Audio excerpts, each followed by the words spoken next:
Sekarang kita review lagi ya versi 5.0.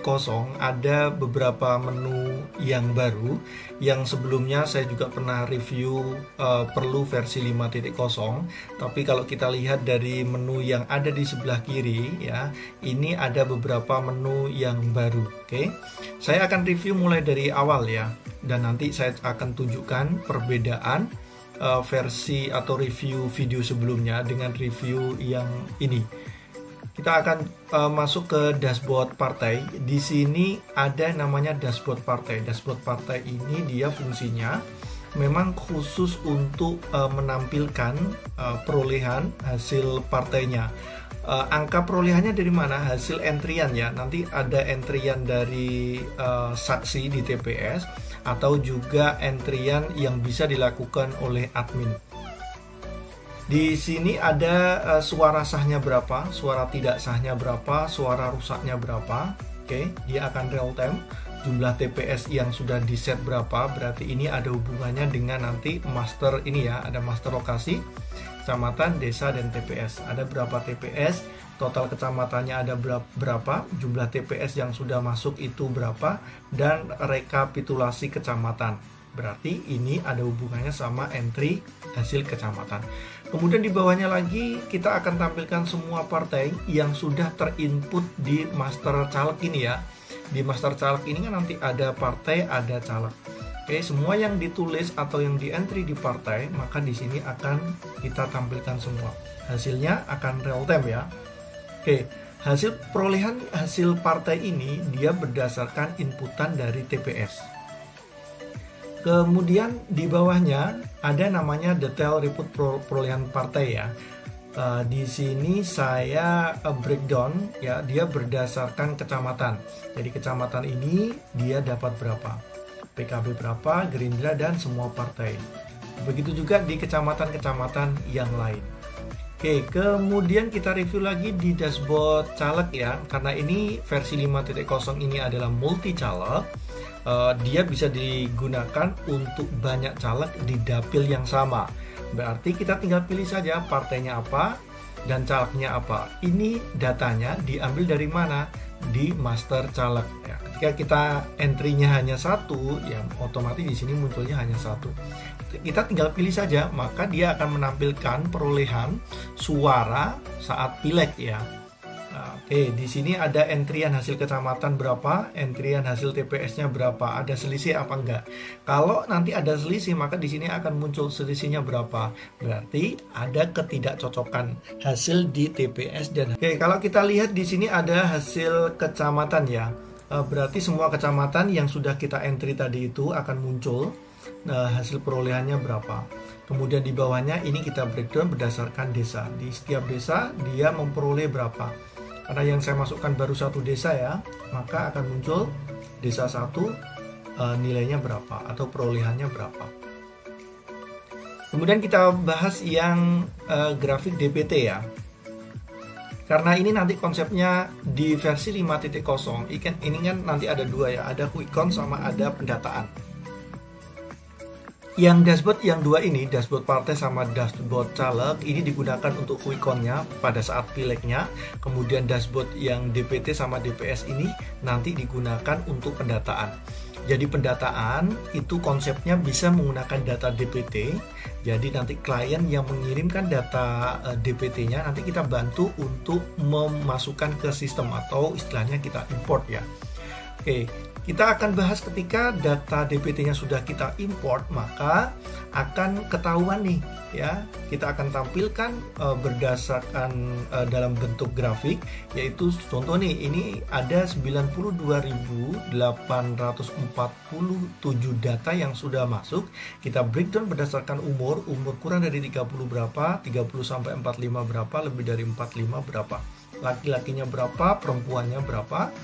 Kemudian ini untuk kecamatannya ya. Di kecamatan ini ada berapa ya untuk data DPT-nya.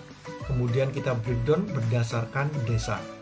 Oke, ini untuk DPT-nya. Kemudian DPS ini apa? Karena ini untuk pendataan, perkiraan suara-suara yang memungkinkan memilih kita atau memilih caleg yang bersangkutan. Nah, kita masukkan ke DPS. Karena yang saya masukkan baru satu, maka di sini muncul satu suara. Nah, nanti kita akan bahas cara untuk memasukkan ke DPS-nya bagaimana. Kalau kita lihat di data kecamatan DPT atau DPS kecamatan ya, kita akan tahu kan jumlah yang sudah kita peroleh itu berapa ya, kemudian target kita harusnya berapa. Nah, target kita harusnya berapa, kita tinggal isi. Pengisian target-target ini ada di mana? Di master ini. Ketika ada master kecamatan, kita isi dulu, kita lengkapi dulu targetnya berapa. Kemudian desa, kita tinggal pilih nama kecamatannya, kemudian kita tinggal isi nama desanya ya, target per desanya berapa. Kemudian kita masuk ke TPS. Nah, kita tinggal pilih saja. Nah, tinggal kita isi saja data TPS-nya. Oke, data master ini wajib ya, wajib harus kita isi karena nanti ada hubungannya dengan data pengentrian hasil perolehan. Oke, kemudian kita bahas ya ke menu master caleg ya. Di sini ya kita harus entry dulu semua partai ya yang ada di kertas suara itu. Kita masukkan semua dan kita bisa setting warnanya apa dan menggunakan logo partainya biar nanti waktu si saksi TPS-nya mengentry hasil perolehan tidak bingung ya. Dan harus kita urutkan dia nomor urut partainya berapa. Oke, kemudian si caleg. Nah, kalau partainya sudah kita input, maka kita tinggal menginputkan caleg-calegnya. Oke, kalau memang aplikasi ini hanya digunakan untuk caleg-caleg dalam partai yang sama, maka yang di entry ya hanya caleg di partai yang sama saja.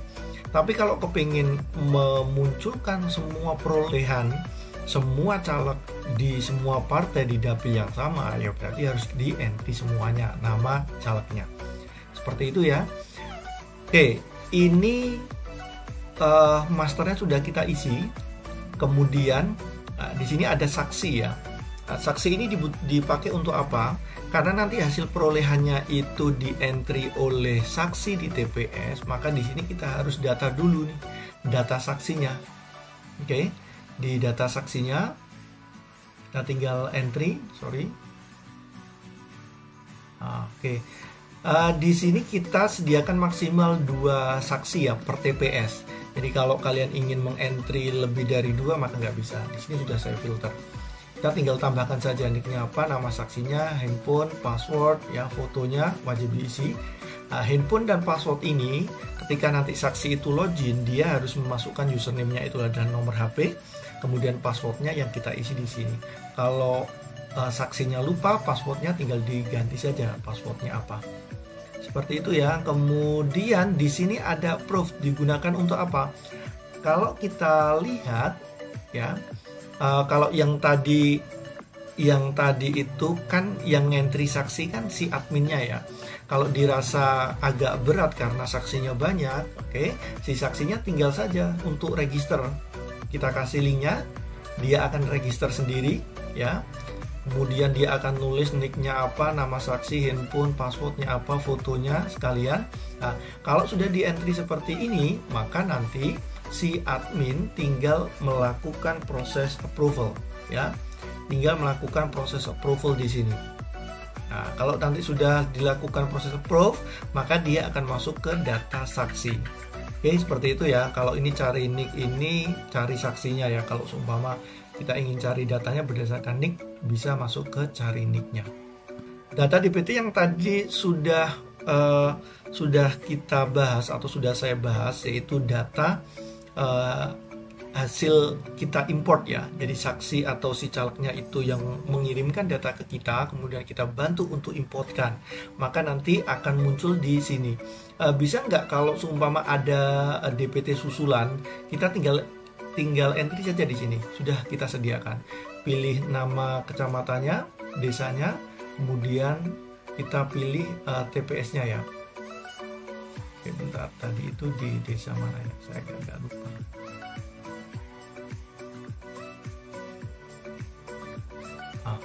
Oke, kita tinggal klik saja. Kemudian kita baru lakukan proses penambahan data. Kita tinggal lakukan proses penambahan datanya saja. Berikutnya kita bahas untuk yang relawan ya. Kita bahas yang relawan. Nah, relawan ini beda dengan yang saksi tadi ya.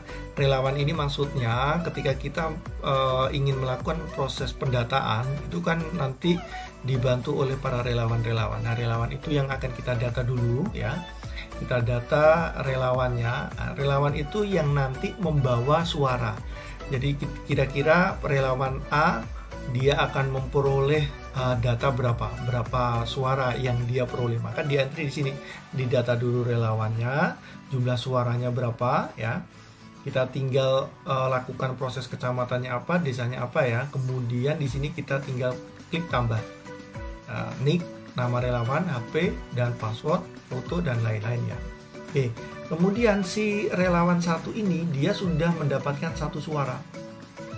Oke. Bagaimana cara untuk mendapatkan penambahan suara lagi? Contoh nih, si relawan satu ini mendapatkan suara baru, maka di sini tinggal diklik saja yang warna hijau. Oke, dia diambil dari data mana? Tinggal dicari saja. Contoh nih, si Agus, dia akan mencari data di DPT yang sudah kita import tadi itu. Nah, maka si nama Agus ini akan muncul semua.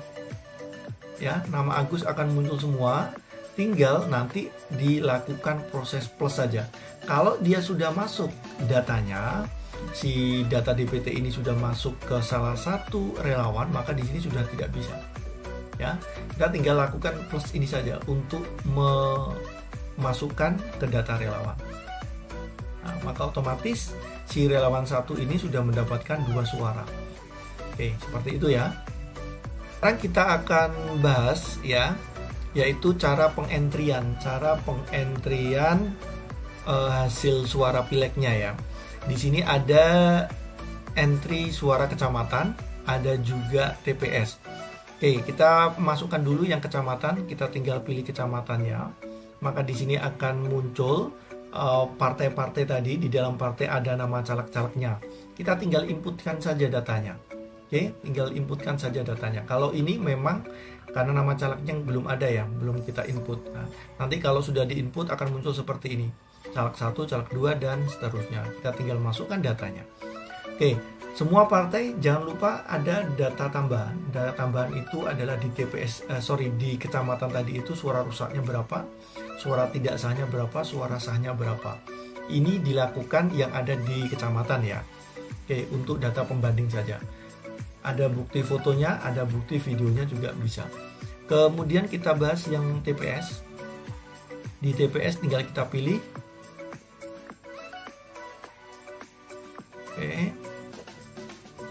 Oke. Nah, tampilan ini kalau kita lihat ini sama persis dengan yang nanti akan muncul di saksi di TPS. Jadi saksi di TPS itu ketika login dia menggunakan nomor handphone dan passwordnya, tampilannya akan seperti ini. Jadi hanya ada satu menu ini saja. Ya, nanti saksi tinggal melakukan proses entry data. Kalau sudah di entry, kemudian ingin edit data, tinggal diedit saja. Oke, di sini ada kalau bukti fotonya sudah terupload dan bukti videonya sudah terupload, maka dia akan ada tanda seperti hijau ini. Nah, kita bisa lihat nanti foto kertasnya. Begitu juga dengan videonya juga bisa kita lihat dan bisa kita download. Sekarang kita bahas untuk menu laporannya ya. Di sini ada report suara partai dan juga ada report suara caleg ya. Dua report ini digunakan untuk pileknya atau quick count-nya. Kalau kita lihat sekarang kita bahas ya yang hasil TPS, kita tinggal pilih saja nama kecamatannya, kemudian nama desanya dan nama TPS-nya. Kita akan mengetahui perolehannya berapa di partai ini atau di TPS ini ya. Dan akan muncul juga yang entry itu saksi, nama saksinya siapa.